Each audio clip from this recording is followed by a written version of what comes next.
ऐसे ही बदनाम नहीं है हमारी मीडिया, इनकी हरकतें ही कुछ ऐसी हैं।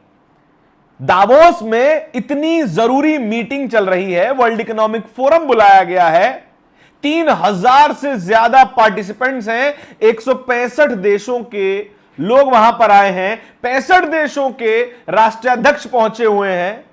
वहां पर हमारी मीडिया बेवकूफियां कर रही है। बेवकूफियां शब्द में बहुत जिम्मेदारी से इस्तेमाल कर रहा हूं। हमारी मीडिया की हरकतें बेवकूफों से कम नहीं है। इनको तो अब गोदी मीडिया बुलाना भी शायद बेवकूफी भरा शब्द ही होगा।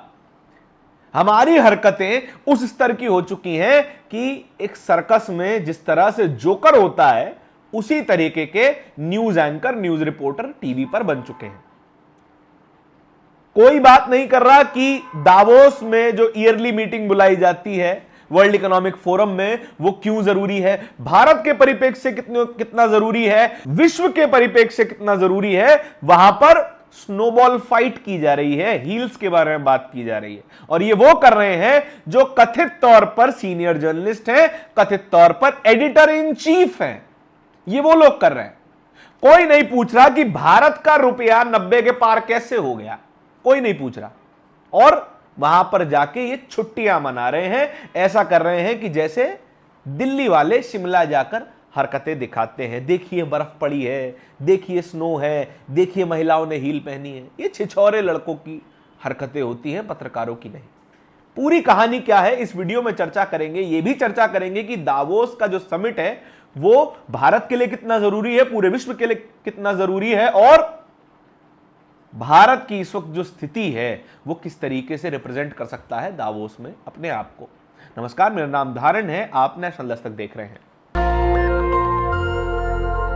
दावोस में सालाना समिट बुलाया गया, वर्ल्ड इकोनॉमिक फोरम बुलाया गया। वहां पर अलग अलग देशों से 3000 पार्टिसिपेंट्स पहुंचे हैं। ये राष्ट्राध्यक्ष हैं, ये टेक्नोलॉजी कंपनी के सीईओ हैं, ये बड़े बड़े उद्योगपति हैं। ये वो लोग हैं जो अपने एक सिग्नेचर से, अपने एक बयान से दुनिया को इधर का उधर कर सकते हैं। ये वो लोग हैं जिनके हाथों में सबसे ज्यादा ताकत है। और ये वो लोग भी हैं जो छोटे से छोटे स्तर पर दुनिया को बदलने के लिए काम कर रहे हैं। ये तमाम लोग एक जगह बैठते हैं, बात करते हैं, समझते हैं एक दूसरे के आइडियाज को, और एक नए तरीके के वर्ल्ड ऑर्डर को स्टैब्लिश करने की कोशिश करते हैं। वर्ल्ड ऑर्डर कैसा? जहां पर समता हो, समानता हो, जहां पर एक डेवलपमेंट का एक सस्टेनेबल रास्ता चुना जा सके। लेकिन यहां पर रिपोर्टर्स की क्या भूमिका है? रिपोर्टर्स की भूमिका यह है कि आप जाएं, इस मीटिंग में क्या क्या बात हुई, क्या सॉल्यूशंस निकाले गए, क्या सजेशन दिए गए, जनमानस के लिए सामान्य भाषा में समझाएं। लेकिन भारत के जर्नलिस्ट क्या कर रहे हैं? दुनिया भर के जर्नलिस्ट तो ये सब कर रहे हैं, अपने देशवासियों के लिए उनके हक की बात कर रहे हैं, अपने नेताओं से सवाल भी पूछ रहे हैं। लेकिन भारत के जर्नलिस्ट स्नोबॉल फाइट खेल रहे हैं, मानो इनको जिंदगी में पहली बार बर्फ दिखी हो और बर्फ के गोले बनाकर एक दूसरे पर फेंक रहे हैं। इस तरीके की हरकतें हैं। और ये कर रहे हैं हमारे राहुल कंवल साहब, गोदी मीडिया के एक जबरदस्त पत्रकार, जबरदस्त चाटुकार। भारतीय जनता पार्टी की तारीफ करने का कोई और मौका नहीं मिला तो जनता को बेवकूफियां कर करके दिखा रहे हैं। एक काम कीजिए, रंग बिरंगे बाल लगाइए, मुंह पे सफेद पेंट पोतिए, नाक में एक लाल बॉल लगाकर एंकरिंग कीजिए, ज्यादा सूट करेगा। ये जो पत्रकार हैं अपनी एक महिला साथी पत्रकार से एक गंभीर सवाल भी पूछ रहे हैं। गंभीर सवाल है कि आप हील्स पहनकर बर्फ पे कैसे चल लेती है? मैं तो अपने स्पोर्ट शूज में नहीं चल पा रहा, मैं अपने बर्बरी के फॉर्मल शूज में नहीं चल पा रहा, आप हील पहन के चल लेती है। कितना जरूरी सवाल है। मानिए ये सवाल ना होता तो हमारे देश की जनता को, हमारे देश की नारियों को ये पता ही ना चलता कि हील्स में चलने के लिए लंबी प्रैक्टिस की जरूरत पड़ती है। इस तरीके के सवाल पूछे जा रहे हैं। ये वही पत्रकार हैं जो आप बटुआ रखते हैं, आप कौन सा टॉनिक पीते हैं, आम काट कर खाते हैं, छील कर खाते हैं, आपने सन्यास कब तक लिया, ऐसे ऐसे सवाल प्रधानमंत्री जी से पूछ रहे हैं। इनको यह तो पता है कि दावोस क्या है, इसकी जरूरत क्या है, इसकी महत्वता क्या है।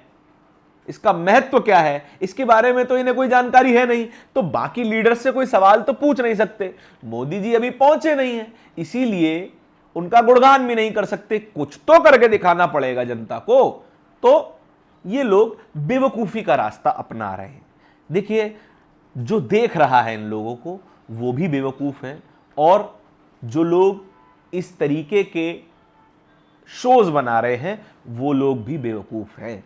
राहुल कंवल सीधे तौर पर बेवकूफों की कैटेगरी में गिने जाने लग गए हैं, और यही कारण है कि भारत की मीडिया 159 देशों में से 151वें नंबर पर आती है। केवल 8 देश ऐसे हैं जो भारत की मीडिया से भी खराब है। मैं तो दुआ करता हूं भैया, भारत की मीडिया से खराब अगर आप हैं तो फिर आपको तो ऊपर वाला बचाए, अगर ऊपर वाला है तो। 151वें नंबर पर रहते हुए इन लोगों को शर्म नहीं आती कि खुद को पत्रकार कहते हैं। तमाम तरीके के लोग सवाल पूछ रहे हैं, कह रहे हैं कि भैया ये जो बेवकूफी कर रहे हैं आप, इसका पैसा लेते हैं। पीयूष राय राहुल कंवल की ये वीडियो शेयर करते हुए क्या लिख रहे हैं? Dude is the editor in chief of a news channel. किस न्यूज चैनल के? इंडिया टुडे के। इंडिया टुडे अंग्रेजी के एडिटर इन चीफ हैं राहुल कंवल, और उनकी हरकतें एक चौथी क्लास के बच्चे से भी ज्यादा बचकानी हैं, एक सर्कस के जोकर जैसी हैं। चलिए, सर्कस का जोकर तो हंसाता भी है, राहुल कंवल तो कम हंसा भी नहीं पा रहा है। वो केवल और केवल बेवकूफियां करते हुए नजर आ रहे हैं, और इसके ठीक पैरेलल में क्या कहानी है। यहां तक तो बेवकूफी की बात हो गई, कुछ संजीदा सवाल क्या है। प्रधानमंत्री जी जब मुख्यमंत्री हुआ करते थे गुजरात के, तो वो बोलते हैं कि मैं प्रशासन में बैठा हूं, ऐसा भारत का रुपया नहीं गिर सकता, चाइना का रुपया तो नहीं गिरता, बांग्लादेश का रुपया तो नहीं गिरता, नेपाल का रुपया तो नहीं गिरता, श्रीलंका का रुपया तो नहीं गिरता, भारत का रुपया ही क्यों गिरता है? भाई साहब, अब तो आप सरकार में हैं, अब बता दीजिए क्यों गिरता है। इसके बारे में तो आपको अब कोई जानकारी नहीं होगी। क्यों? क्योंकि अब मीडिया सवाल नहीं पूछता। जब 65 था $1 के मुकाबले 1 रुपया, तब मीडिया छाती पीट पीट कर सवाल करता था।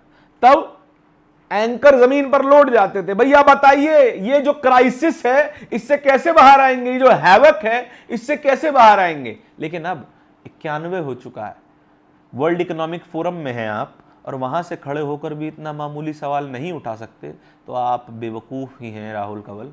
इस बात को लिखकर पर्ची पर कहीं रख लीजिए, किसी दिन काम आएगी।